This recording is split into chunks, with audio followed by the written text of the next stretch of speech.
లాడి అడుగులు ముందుకు వేయ చూస్తావో అలాంటి భక్తి కలిగిన నిన్ను మరి ఎక్కువగా శత్రువు టార్గెట్ చేస్తాడు. ఎప్పుడైతే నీలో ఈ తీవ్ర వాంఛ కలుగుతుందో వాని శోధన కూడా నీకు ఎక్కువ అయ్యేటట్లు వాడు చేస్తాడు. ఈ పాఠం నీకు అర్థం కావాలి. భక్తి జీవితంలో డెప్త్లోకి ఎప్పుడు వెళ్ళాలని నువ్వు తహతహలాడతావో వాడు నిన్ను చల్లార్చడానికి నీ దేహములో ఉన్న విషయాలను వాడు ఇంకా ఎక్కువగా ఆకర్షిస్తాడు. ఇక్కడ ఒక విషయం నీకు తెలియాలి. ఏమిటది అంటే,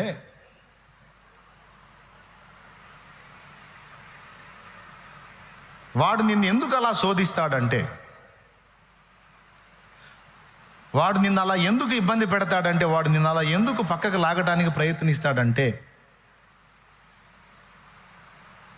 వాస్తవంగా నువ్వు వాడికి భయపడుతున్నావు కానీ నీ భక్తి యొక్క తీవ్రతకు వాడు భయపడి ఆ పని చేస్తాడు.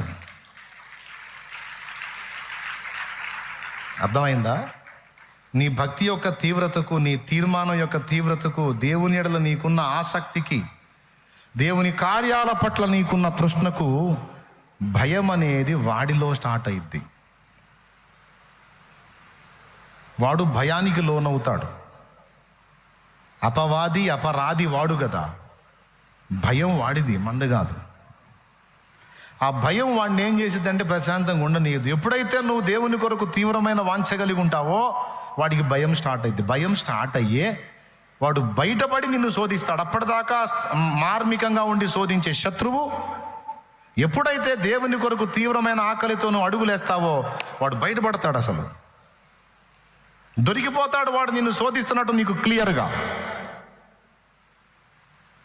చాలాసార్లు అబ్జర్వ్ చేశాను నేను.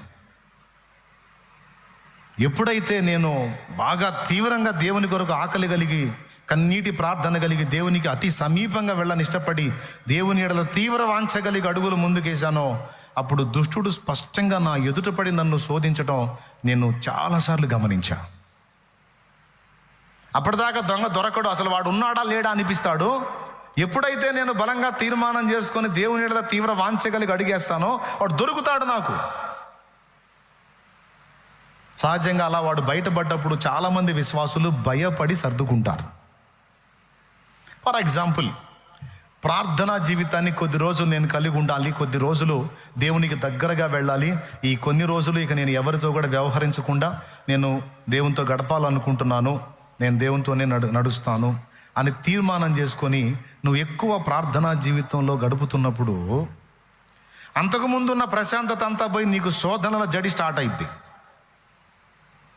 అంతకుముందున్న ప్రశాంతత అంతా పోయి నీకు వేదనల జడి స్టార్ట్ అయింది. జడి అంటే జడి వాన కురిసినట్టే వస్తుంటాయి అన్నీ. వాన కురిస్తే కొంచెం తడుస్తాము, ముద్దగా తడుస్తామా? అబ్బాయి తల వరకు తడిసి భుజాలు తడవకుండా ఉంటాయా? మొత్తం నిలువెల్లా తడిసిపోతావా? చెప్పవయ్యా, చెప్పవమ్మా. జడివానకు